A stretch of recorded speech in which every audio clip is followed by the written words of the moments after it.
Bem, o Pedro Antônio falou sobre o CT.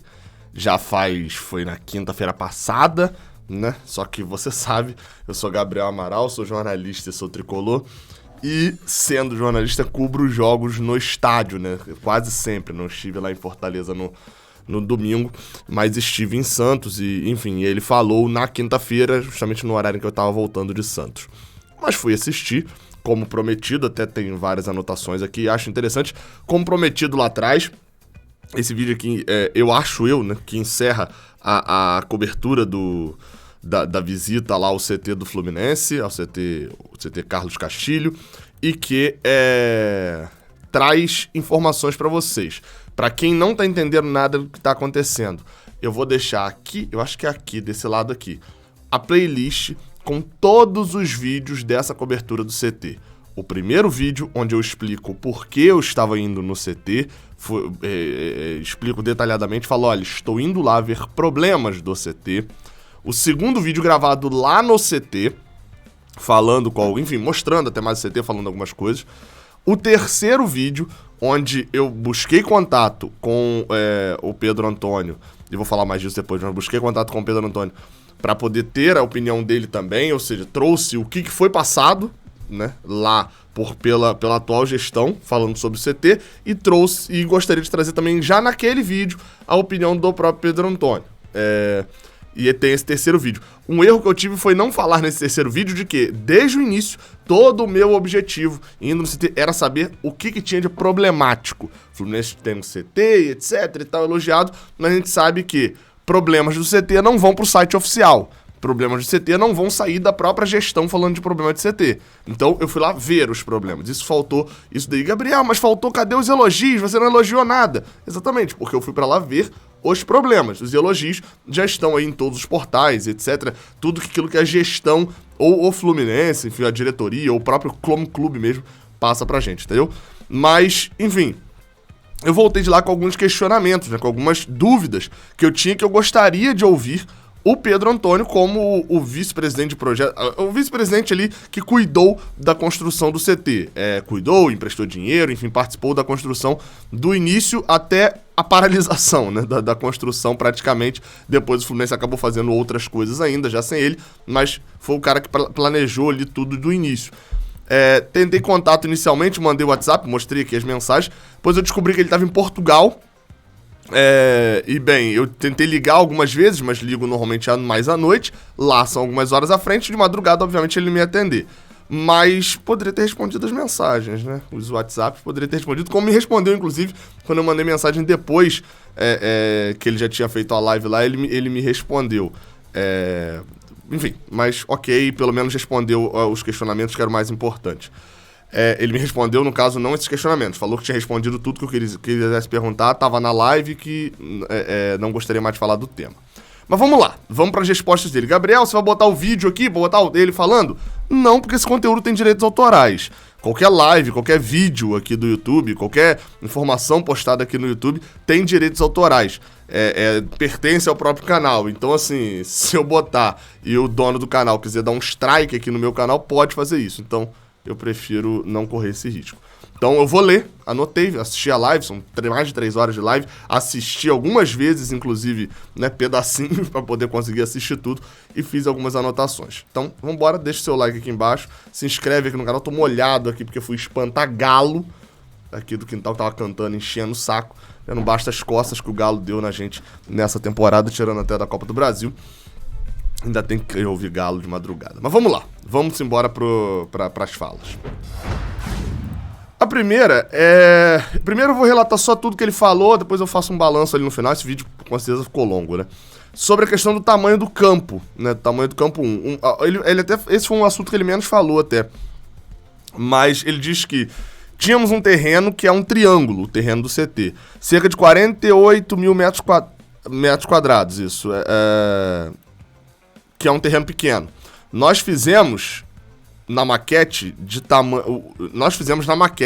o tamanho dos campos, tentando encaixar 3 campos. E o pedaço que sobrasse, faríamos as construções. Só para deixar claro, ele não respondeu diretamente sobre o tamanho do campo. Tava falando de um outro assunto, eu pesquei aqui. Então, basicamente, o que eles fizeram foi distribuir os campos e o pedaço que sobrasse teria o prédio do CT ali no meio. Bem, enfim, depois eu faço as minhas análises, mas, assim, de início, assim, eu entendo que ele tá falando aqui sobre o terreno, de fato, o terreno não é tão grande assim, mas um pouquinho a menos ali de prédio poderia ter dois campos do tamanho oficial, né? Enfim. Mas aí vem as partes sobre construção, que é o principal. O problema do campo, assim, é o menor dos problemas, tá? Criaram um escarcéu com o negócio do campo e etc. E o menor dos problemas é a questão do campo oficial. Sobre a construção, vamos lá. Eu queria justamente que ele falasse, e era uma das perguntas que eu faria a ele, sobre críticas ao tamanho do prédio, e de que não havia necessidade de 6 andares, de 5 andares, de que 3 ou 4 andares já seriam, até 3 andares mesmo já seriam necessários. Bem, coisas que ele falou na live. A live foi no canal do Marcelo Johan, tá? Eu acabei não citando no início. O projeto original envolvia a torre, uma área de serviços, academia, serviço médico e uma área de estrutura para a torre. Falei pro Peter Simpson, presidente na época, que não teríamos tempo suficiente para poder efetuar a construção.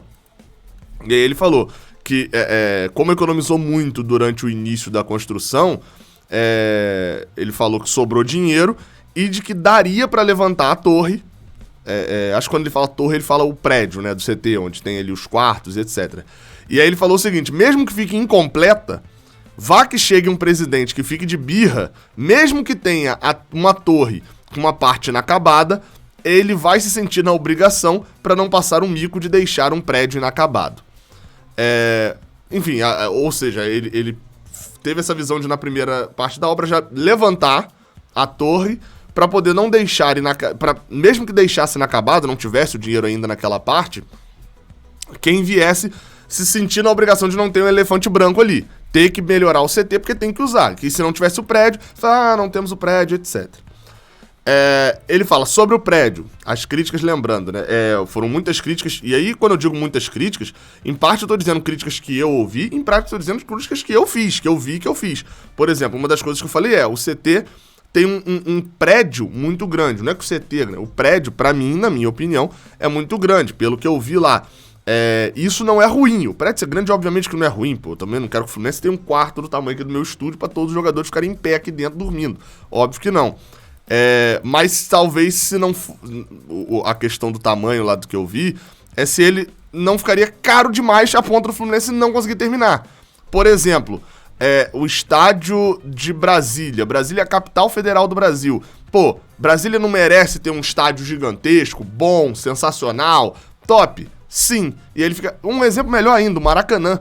O Maracanã, o maior estádio do mundo, né? De nome, etc. Não merece ter tudo de bom, de melhor? Sim. Mas aí depois ele fica impagável. Ele não... A operação do Maracanã é tão custosa que se você jogar pra 20 mil pessoas, você não consegue pagar. Enfim, tô citando aqui um exemplo genérico, tá? Então, é só esse problema de grandiosidade com valores. Mas aí ele falou sobre isso, né? Esse foi o assunto que eu toquei no meu outro vídeo. E aí agora ele falou sobre isso. Ele falou sobre o prédio, aí frase dele: a academia é muito grande. E é mesmo, porque o Fluminense é grande. A fisioterapia é grande, a piscina é grande, a sala de massagem é grande, o vestiário é enorme. Só a academia é maior que toda a academia, vestiário, sala de massagens, área médica e fisioterapia de Laranjeiras. Todos os ambientes são grandes. A entrada do CT é espetacular. A entrada do CT, no caso, a entrada do prédio, né, que ele tava falando. Para quando um empresário chegar, entender que vai jogar numa cidade maravilhosa e num clube que tem um CT maravilhoso. E na hora de vender, ou seja, ele tá falando na hora de contratar um jogador, agora na hora de vender um jogador, mostrar, tá achando que aqui tem morto de fome? Olha a potência que é esse Fluminense. E aí, o jogador valeria mais e não seria vendido por essas mixarias. O andar 2, né? O segundo andar. Tem quase... Ele falou 997 metros quadrados, quase 1.000 metros quadrados. Era para ser utilizado como administração. Jurídico, financeiro, scout, contabilidade, sala de treinador, sala de treinamento, tudo pro futebol. desocupando Laranjeiras, ficando lá só Esportes Olímpico e Social. Esse ponto 2 aqui é justamente o que foi falado lá, que é a pretensão da atual gestão, de utilizar esse segundo andar exatamente para isso mesmo. Só que o que foi dito lá é que, mesmo trazendo toda essa galera de Laranjeiras pro CT, com salas espaçosas, assim, etc., ainda daria, ainda sobraria mais da metade do espaço, algo em torno de um pouco menos da metade do espaço do segundo andar, ou seja, o segundo andar poderia ser menor, isso é o que alegou a gestão, e o Pedro Antônio falou que era justamente para ser grande mesmo. O terceiro andar, né, o andar 3, são 12 apartamentos triplos e duplos, né, entre triplos e duplos, eita, dificuldade de falar, que era para receber a base e também possíveis visitantes. Aí eu perguntei isso lá, só sobre base, tá? Eu perguntei isso lá na hora, falei, pô, base, não compensaria trazer pra cá? E a alegação a gente tem um ótimo CT lá, Vale das Laranjeiras, em Xerém. Então eu trazer a base pra cá não faria sentido. O Fluminense perderia ali o sentido, você teria ainda o problema da questão dos campos pra treinamento. Porque você traz a base pro CT Carlos Castilho, você só tem 3 campos e, enfim, não teria ali a quantidade de espaço suficiente. Você tem até o CT do Bahia no outro lá, o Bahia consegue ter um CT só com 6, 7, 8, 9, 10 campos, enfim, uma sequência por causa do tamanho bizarro lá do CT atual do Bahia. Como é o CT do Atlético Paranaense também, né? Então, pra receber a base, pelo que eu entendo, o Pedro Antônio não falou de trazer a base de Xerém pra cá. Pra cá, quando eu digo pra cá, é pro CT, pra Barra, né? De receber a base pra algumas semanas de treinamento e etc. E aí ele prossegue, né? E também possíveis visitantes. Algo muito comum, o Flu jogar contra o Grêmio e treinar no CT do Inter. Poderia servir de hotel. Além disso, também facilitaria a transição da base, pois hoje é complicado trazer os jogadores de Xerém, de ônibus e etc. Hospedando ali por alguns dias facilitaria isso.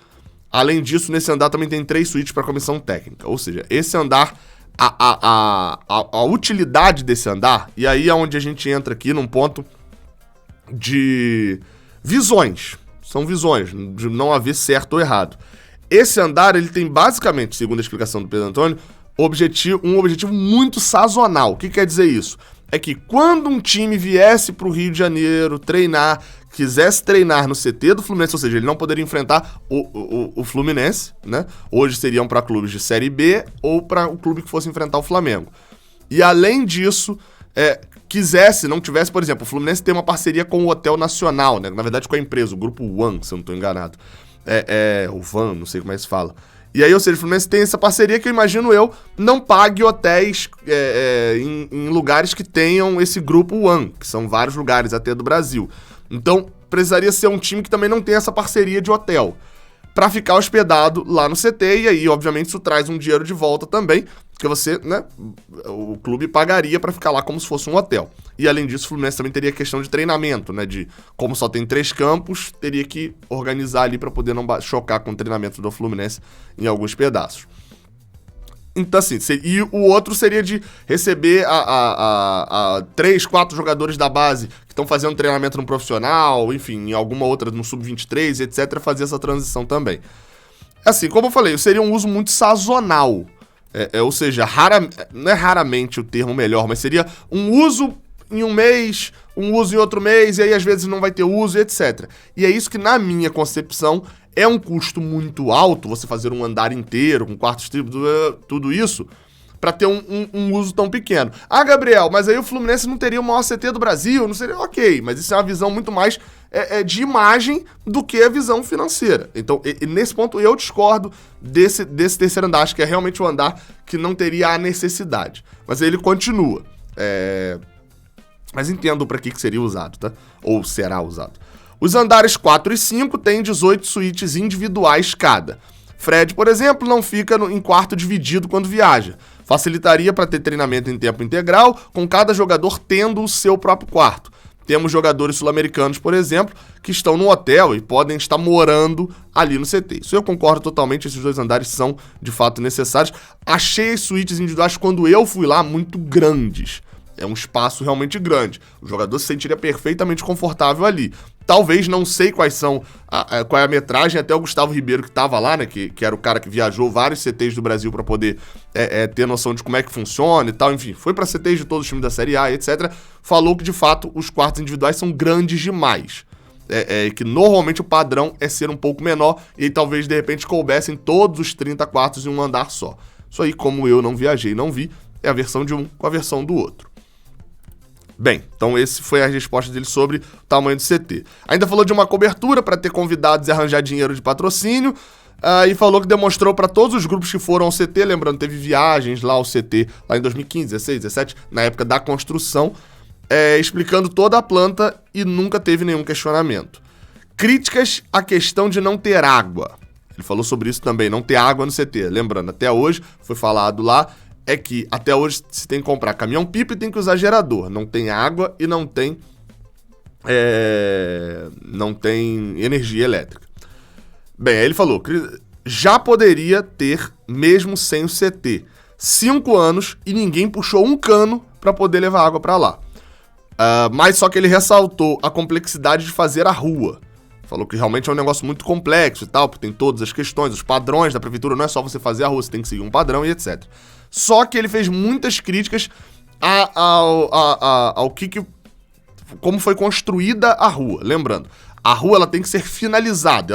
Na teoria ela já foi construída. Ela precisa agora estar finalizada, com a parte de esgoto, a parte de água, a parte de iluminação, o próprio asfalto, etc. Só que ela já foi construída ali, enfim.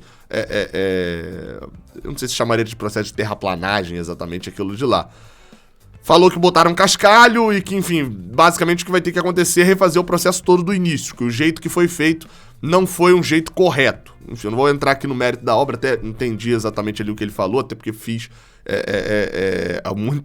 um processo muito grande de obra aqui, né, no meu quintal, então acabei vendo isso também que ele falou, mas de que basicamente precisaria refazer o processo inteiro do início quando for fazer aquela rua. E ele também disse que o valor de 8 milhões ele achou alto demais. Que não seria esse valor.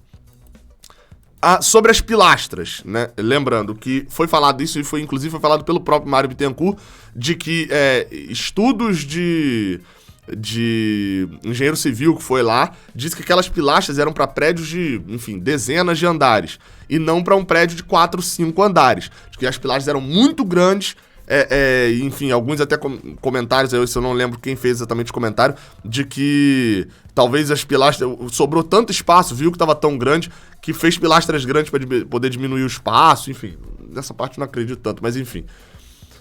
Tô falando muito enfim, né? Pedro Antônio falou o seguinte: Pedro Antônio, falando em terceira pessoa mesmo, não calculou as pilastras.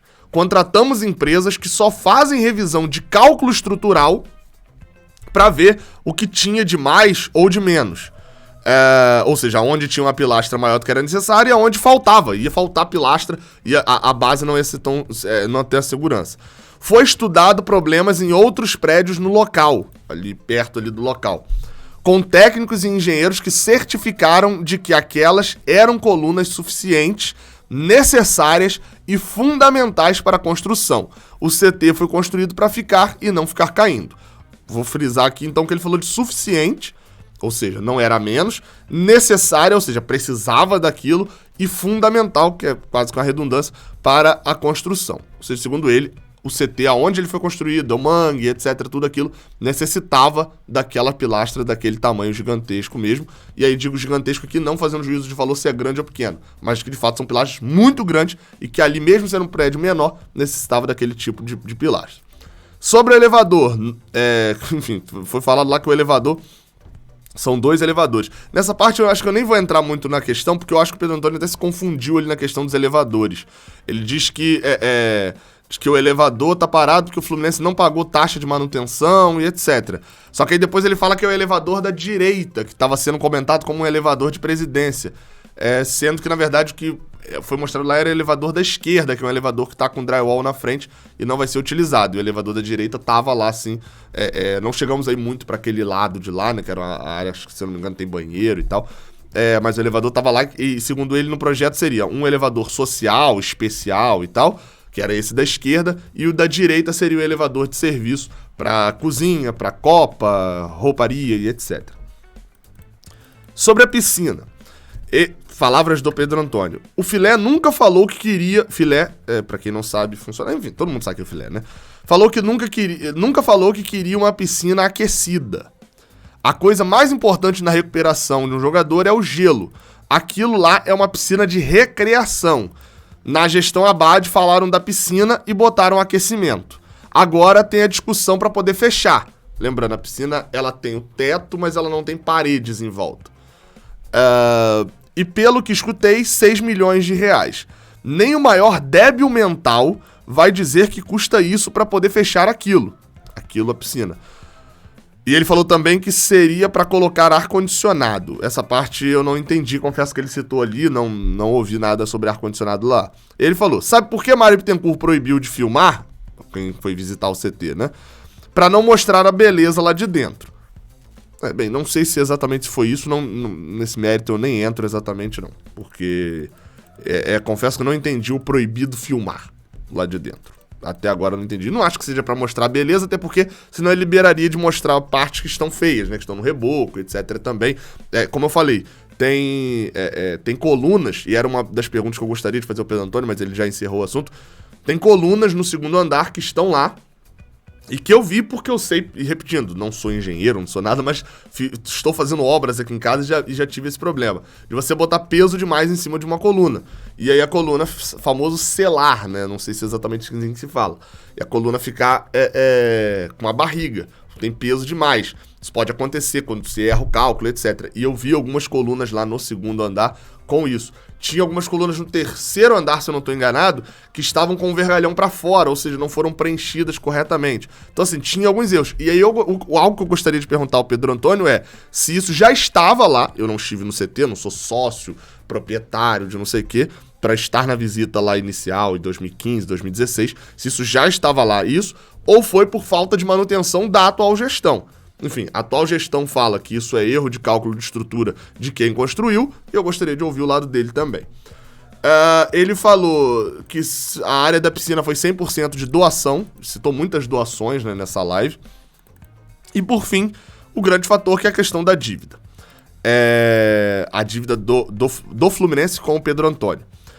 Ele diz que a dívida hoje do Fluminense com ele, o que falta ainda pagar, é de 5 milhões e meio de reais.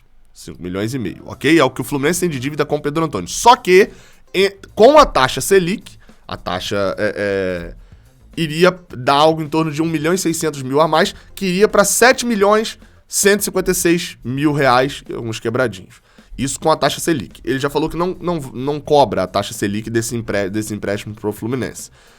Só que aí foi algo que ele fez, que ele falou na live, que dá 4 meses para Mário Bittencourt pagar a ele esses 5 milhões e meio, sem a taxa Selic, ou seja, o valor que o Fluminense pegou com o Pedro Antônio que falta pagar, 5 milhões e meio, dá 4 meses para poder o Fluminense pagar isso a ele, e caso seja feito esse pagamento integral, a partir desses 4 meses, né, ou seja, a partir do final de outubro, vai até o final de fevereiro. Se acontecer isso, ele pega esse dinheiro pago pelo Fluminense, reinveste no clube e termina a obra da torre. Termina o prédio do CT. Mesmo que fique um valor acima desses 5 milhões e meio, ele completa do bolso dele. Mas com a condição de que ele irá gerir a obra sem ninguém da atual gestão poder se meter no término da obra. Enfim, isso que foi dito por Pedro Antônio. Dito tudo isso, falado aí por ele, e vale você ir lá, obviamente que eu não tenho como repetir, porque senão eu vou repetir 3 horas de live. Mas vale você ir lá ver a live por inteiro, ouvir, tirar eu sempre repito isso aqui, tire suas próprias conclusões, ok? Eu aqui trago uma visão, tento trazer sempre 2 visões, e até por isso tô aqui. A galera falou, Gabriel, não sei o que, você deu só o lado do Mário Bittencourt, não tem do Pedro... Cara, eu queria falar com o Pedro Antônio, queria trazer esse ponto aqui também. Porque agora eu vou entrar na parte mais de análise. Já trouxe um pouco de análise ali enquanto ia tocando em alguns assuntos, mas agora entro para 4 pontos que me saltaram aos olhos ali, até porque, primeiro ponto, bom ouvir Pedro Antônio. É bom ter esses esclarecimentos, essas falas. Aí teve gente falando, pô, isso era desnecessário ele esclarecer isso. Não, cara, assim, acho que transparência nunca é demais. Acho que jogar limpo, ser verdadeiro, nunca é demais. Falar nunca é demais. Ser indagado nunca é demais.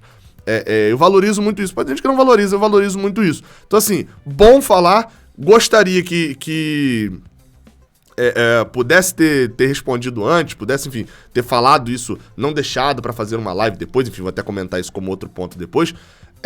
Mas é bom que você tenha falado, é bom que você tenha exposto, enfim. Aí tem muito discurso ali dele, do próprio Mário Bittencourt, como uma relação, que é o ponto 2. Claramente existe um problema entre Pedro Antônio e Mário Bittencourt que se sobrepõe ao Fluminense.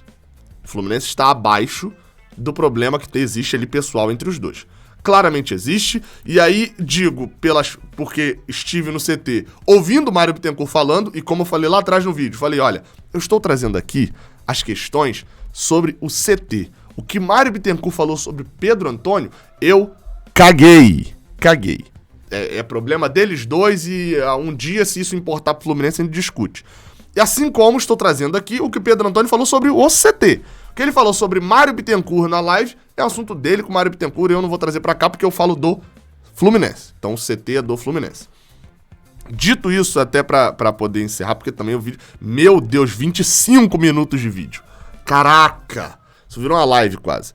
Claramente existe um problema entre Mário Bittencourt e Pedro Antônio, sobrepõe ao Fluminense. E acho que isso é um dos problemas dessa última parte da dívida, que é... Pedro Antônio faria uma benfeitoria ao Fluminense, mais uma, inclusive, e repetindo várias vezes, valorizo, sem ele não teria o CT, o Fluminense provavelmente ainda treinaria de aluguel, ou treinaria em Laranjeiras, enfim, seria um clube atrasado, como o Botafogo é um clube atrasado, como o Vasco foi um clube atrasado durante um bom tempo, e a torcida que bateu 150 mil sócios, mas caiu depois, tá, mas a primeira parte do CT deles foi feita com doação da torcida, o engajamento que a gente não tem, não adianta eu ficar mentindo pra você, nossa torcida não tem esse engajamento. Apesar de valorizar isso tudo, a questão dele com a dívida, nossa, ótimo. Mas assim, qual seria a gestão de um clube que daria carta branca para uma pessoa de fora que, claramente existe um problema entre o presidente dessa gestão e essa pessoa de fora para poder gerir uma obra dentro da sua casa sem poder contestar e se meter? Assim, isso é estranho, né? E aí eu vejo que é desnecessário. E aí eu falo aqui em relação a Pedro Antônio, seja Pedro Antônio ou Mário Bittencourt. O Mário Bittencourt não vai querer abrir mão da arrogância e do ego pra poder pedir desculpa e deixar o Pedro Antônio fazer a obra. Acho que realmente não ia abrir mão de arrogância e de ego, não. Vejo esse problema ali nele também, já falei isso 200 vezes. Por outro lado também, por que o Pedro Antônio não dá o dinheiro e pro bem do Fluminense deixa fazer o CT logo? Ao invés dele querer ganhar o mérito de fazer o CT. Eu concordo também, o que mostra que o Fluminense está em segundo plano nessa questão. Eu vou dar o dinheiro, mas eu tenho que fazer a obra sem ninguém me contestar. E aí do outro lado tá, não quero dinheiro nenhum se eu não estiver no controle, porque se você der o dinheiro agora, você está se candidatando pro ano que vem e ganhando um público que é meu, então não tire meu público. Guerra de egos, e aquilo que eu sempre falo que me irrita mais em política de clube, que me fez durante um bom tempo, nem tocar nesse assunto aqui e continuo tocando o mínimo possível. Briga de egos que estão acima do Fluminense. Voltando. O terceiro, me parece, o Pedro Antônio tem intenção de se candidatar. Algo legítimo, inclusive. Acho que o pleito fica melhor, assim, do que a gente ter aquela famosa eleição desnecessária, onde você tem um candidato que eleição da CBF, tá ligado? Nossa, vai ter uma eleição e não todo mundo sabe, só tem um candidato, então só tem como eu votar nele ou me abster e tal, enfim. Acho isso é bom, o problema é só o ponto anterior, é a eleição se sobrepor ao Fluminense, é o que eu tenho medo da eleição do ano que vem dos dois candidatos. E o quarto, algo que eu já tinha falado, falei em outras lives também, acho que não sei se eu tinha falado aqui no Raiz Tricolor, que é me incomodar do Pedro Antônio ter usado do mesmo artifício do Mário Bittencourt, falar aonde se sente confortável. Ele fez a live lá no canal do Johan, que é alguém que declaradamente gosta dele, enfim, e de que não contesta tanto. E aí, enfim, não contesta, seja porque quer levar vantagem, seja porque concorda 100% com o que o Pedro Antônio fala. Enfim, isso não cabe a mim definir. Então, assim, foi uma live muito mais de esclarecimentos, de fala, de declarações, do que necessariamente de perguntas, né? De novidades, enfim, de questionamentos, é a palavra que eu tava procurando. E me incomoda porque o Mário Bittencourt faz exatamente a mesma coisa, né? Mário Bittencourt, e aí nem digo aqui do Raiz Tricolor, mas não falou até hoje desde que assumiu, só falou com saudações tricolores e ainda assim faz 1 ano e 9 meses que Mário Bittencourt não fala com a mídia que fala exclusivamente de Fluminense. Não fala nem com o maior, nem com o melhor, mas já deu entrevista para Instagram de página de jurídico, já deu entrevista para canais que falam que o Fluminense deve Série B, que o Fluminense é time de viado, já deu, enfim... Já deu entrevista para todas essas mídias, valorizou as mídias externas, onde a indagação vai ser muito mais leve. E é mais leve por quê? Porque tem contrato com o Fluminense? Não, é mais leve porque não vive o Fluminense. Não vai perguntar sobre Rafael Ribeiro. Por exemplo, a entrevista do Luiz Penido com ele. Penido, gente boa demais, narrador especialista demais ali, conhece muito de Fluminense, mas não sabe quem é Rafael Ribeiro, não tem essa vivência total ali de Fluminense que a gente tem e que pode indagar Mário Bittencourt. Então, a minha tristeza foi isso. Eu queria ver Pedro Antônio fazendo coisas diferentes de Mário Bittencourt. Pegando o erro de Mário Bittencourt e usando isso a favor dele mesmo, inclusive, né? Falando, olha o erro dele, eu não cometo esse erro, vou falar com todo mundo, etc. Esse ponto, mas enfim, é um ponto mais pessoal e muito mais de se ele se candidatar e etc. e vir a ser presidente do Fluminense. Espero que não haja como o Mário Bittencourt nesse ponto. Dito isso tudo, acho que o assunto está encerrado, né? Bem, os 4 meses vão acabar ali em fevereiro. Vamos ver se o Mário Bittencourt vai ser respondido. Provavelmente a próxima vez que ele der coletiva vai ser perguntado e o assunto volta à tona. Mas deixando claro o compromisso com você que me assiste, que assistiu esses 30 minutos de vídeo. Desculpa pelos 30 minutos de vídeo. Mas enfim, né? É importante ficar tudo bem claro. Compromisso com você. Fui ao CT, vi os problemas e fico feliz, na verdade, a felicidade do jornalista é ver coisas sendo esclarecidas.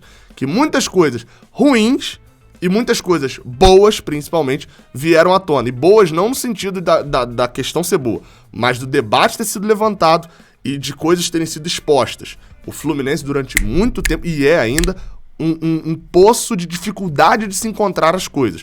Tem um portal... Sim, melhorou, isso é um fato. Melhorou algumas coisas ali em relação à transparência. Mas ainda é muito difícil se conseguir informação. E só desse assunto do CT via à tona. A gente sabe agora a dívida, exatamente quanto é a dívida. Pelo menos tem ali as divergências entre um e outro. A gente tem ali avanços. E é isso que o jornalismo provoca. Então, tá aqui. Eu não sei se alguém... Assim, se você assistiu esses 30 e poucos minutos e achava que... Gabriel não vai comentar a entrevista do Pedro Antônio, pô, ele gosta do Mário Bittencourt e não sei o que, pelo amor de Deus. Você assistiu 32 minutos aqui. Você achava isso? Na moral, presta atenção nas coisas, né?